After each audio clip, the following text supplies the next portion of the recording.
Depuis son arrivée à Matignon, Jean Castex a son lot d'emmerdements comme il le répète en privé. Quelques jours après avoir annoncé un reconfinement des Français pour lutter contre la deuxième vague de Covid-19, le Premier ministre essuie des critiques acerbes, chez ses opposants comme dans son propre camp. Et si l'Élysée refuse de tacler le chef du gouvernement, certains ne se cachent plus pour s'en prendre à lui.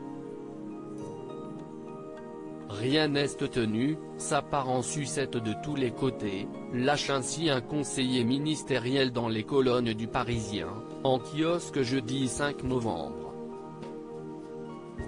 Les Français ne l'écoutent pas, jure ainsi une députée, tandis qu'un poids lourd de la majorité assène que s'il avait plutôt bien commencé, désormais on n'y comprend plus rien.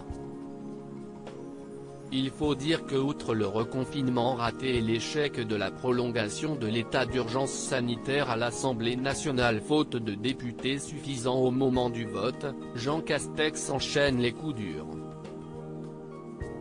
Toutefois, Emmanuel Macron refuse de lâcher son Premier ministre, donnant même pour consigne de faire des commentaires positifs auprès des journalistes sur lui, rapporte le quotidien.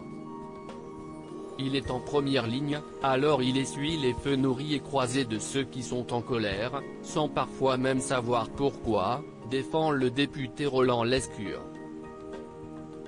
Cette bourde que Emmanuel Macron n'a pas appréciée toutefois, loin de se laisser démonter, Jean Castex assume pleinement ses prises de parole, de position, ainsi que ses décisions, même les plus impopulaires auprès des Français.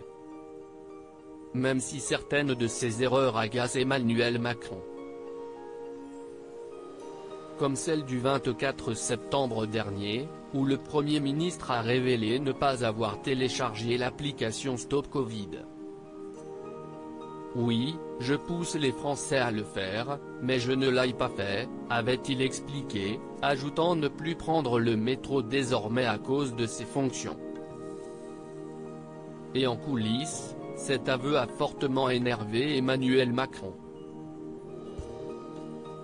Le coup de l'appli Stop Covid, il était effaré, racontait un membre de son entourage dans les colonnes du Parisien.